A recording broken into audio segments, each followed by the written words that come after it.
Mund thuhet që po, ose të ndihmon të dalësh nga konture, nga suaza më të mbyllura, të mendosh ndryshe.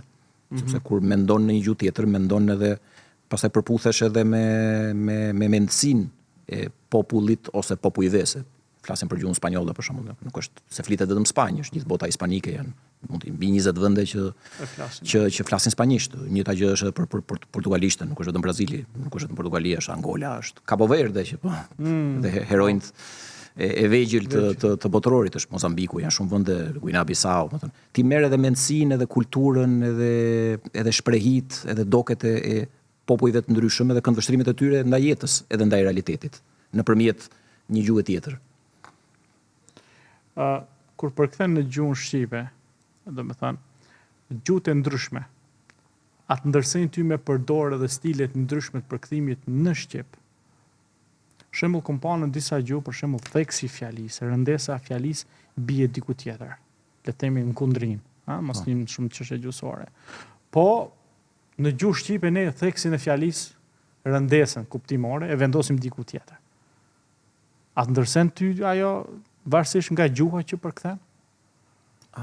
Unë më shumë kam nxitje nga teksti që përkthej, nga romani që përkthej, nga çfarë përkthej, sesa shqipen përpiqem ta ruaj të njëjtë në mënyrën time të përkthyerit, ta ruaj të njëjtë përkundër gjuhës nga ku e përkthej. Nuk kam parë, ose duhen pyetur lexuesit normalisht, por nuk kam parë dallime të veçanta, ndryshime shumë të theksuara nga një përkthim që kam pasur për shembull nga anglishtja ose nga spanjishtja ose nga portugalishtja. Fatmirësisht kam përkthyer nga shumë gjuhë, nga frëngjishtja, nga italishtja, nga një gjuhë slave, nga kroatishtja për shembull.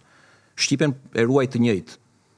Unë mendoj pastaj është një digresion nga tema në temë, po përkthyesi së pari duhet kujdeset për gjuhën e tij, për gjuhën në të cilën përkthen. Pastaj nga e merr burimin është tjetër gjë, puna si do e sjellësh gjuhën tënde, duke i ndonjëherë mundësisht sa më besnik tekstit burimor nga i cili përkthen, po nuk shoh, unë tash më shumë nxitem nga çfarë përkthej, përkundër gjuhës nga e cila e përkthej.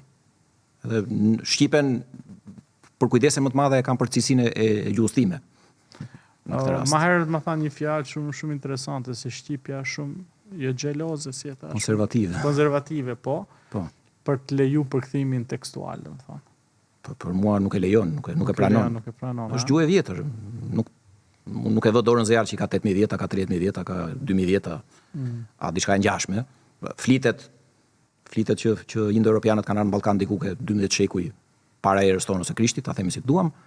Atëherë me siguri ka ardhur edhe një farefis i largët i gjuhës si flasim sot, po shqipja nuk është gjuhë e ngurtë, është gjuhë konservatore, konservative vërtet. Shqipja e nxjerr më njëherë në pah në mënyrë shumë qesharake për atë që e ka bërë përkthimin, një përkthim fjalë për fjalë, një mot a mo. Ka gjuhë tjera që ndoshta e pranojnë janë më të hapura. E kanë zhvillimin letrar ose të përkthimit më të vonë ose më të cekët se sa shqipja. Ne e nënvlerësojmë shumë gjuhën tonë. Po, vërtet.